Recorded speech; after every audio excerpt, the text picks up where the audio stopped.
This is the opening statement by the Executive Director, Mrs. Maximilienne Ngombe. Ladies and gentlemen of the press, thank you for responding spontaneously to my invitation this morning. You are very welcome here. I have invited you here to make two very important presentations. The first is that I have the duty on behalf of REDHAC to express my emotion, sorrow, desolation, and pain at the unspeakable and barbaric criminal acts that took place during the night of 7th March 2020 in Galim and the morning of 8th March 2020 at the Bamenda Festivities Square. In Galim, in the department of Bambutos, Western region, according to our sources, about 20 men presented as heavily armed separatists relied the city of motorcycles. Unfortunate intrusion with very heavy damage. This assault, which targeted the Gendarmerie Brigade and the Public Security Police Station in Galim, cost 5 lives, the lives of 9 people, including 2 22-year-old gendarmes recruited in 2017. Nangwe Maeva and Bumla Emeda both died in serious injuries, along with 2 policemen, 2nd grade police inspector Sangu and peacekeeper Junga. The other 4 victims are civilians, one of whom, Serpugo, was in police custody in a cell in the square. In Bamenda, the next day, in the middle of the festivities, while the governor of the Northwest region was reading the speech in prelude to the parade organized in the framework of the International Women's Rights Day, an explosive device exploded in front of the official tribune.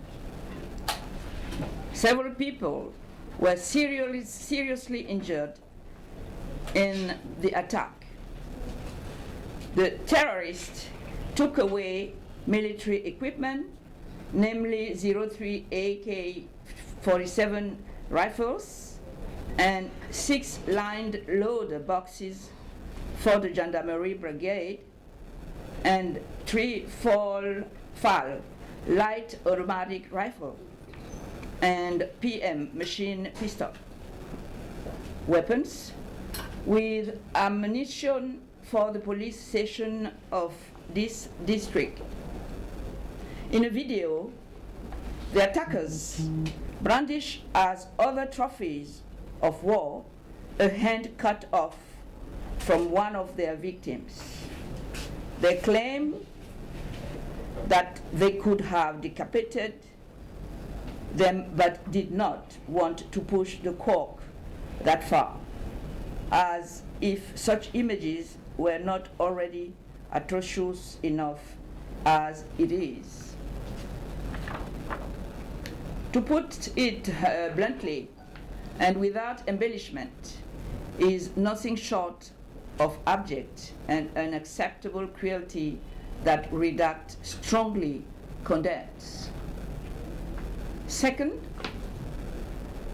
in his outing yesterday following the attacks in Galim and Bamenda, Mr. Paul Atanga Nji, the Minister of Territorial Administration, shamefully and unfortunately offered himself the luxury of indexing REDHAC and other non-governmental organizations which, According to him, and speaking of the regime, speaking of REDHAC, would have received more than 5 billion CFA francs to destabilize the regime.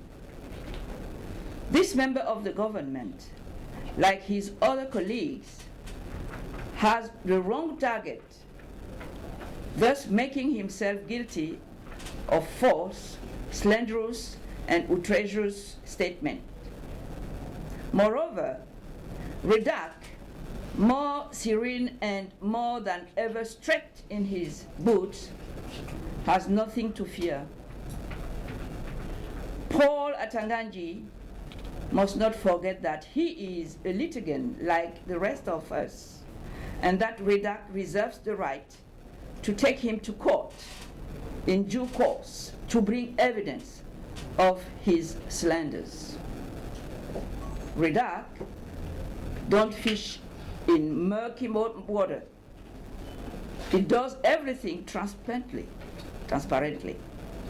We have a headquarters known to all, including the agents of Mr. Paul Atanga Nji.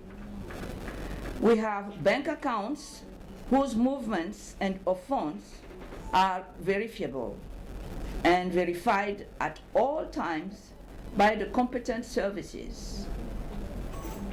Instead of the Minister of Territorial Administration blowing in the wind, he should rather try to confuse his enemies with conclusive and irrefutable facts, so that no one is unaware of them. Even though he is not even our minister, Mr. Atanga Nji knows full well that he has received the report on activities and on human rights and the rights of defenders 2015-2017. The report on the documentation of cases of human rights violations before, during, and after the presidential election of October 7th, 2018. REDHAC's 10th anniversary work and recommendation. He never deigned to acknowledge receipt. I strongly say that it is not our role to stop this war that is proving to be devastating. We are here to point out possible solutions, and that is what we have been doing so far, without trying to substitute ourselves for the government. As I said on February 18th, 2020, REDHAC reminds us that the blockages that have been made so far do not bring anything or not much that could allow us to be optimistic about solving our country's problem. As the days go by, the country is sinking deeper and deeper into horrific violence. Respect for basic rights such as the right to a fair trial and violations of the freedoms of association, demonstrations, opinion, and expressions are shamelessly flouted.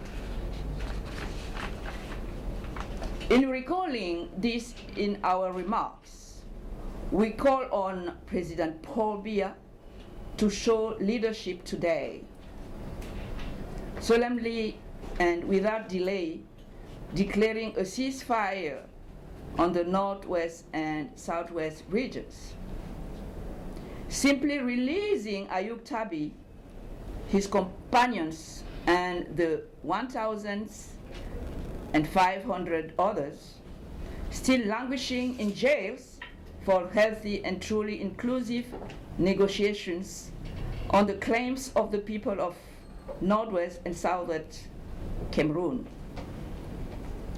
Calling for the establishment of a mixed commission, civil society, National Commission on Human Rights and Freedoms, United Nations Center for Democracy and in Central Africa, for an independent and impartial investigation under the guidance of regional and international mediators into the serious human rights crimes of October the 1st, 2017, which resulted in more than 100 deaths in the northwest and southwest regions, as well as those of Pinying in Menka and the massacre of 14 February 2020, which left at least 36 dead in Gabo in the Ndonga Mantum department of the northwest region.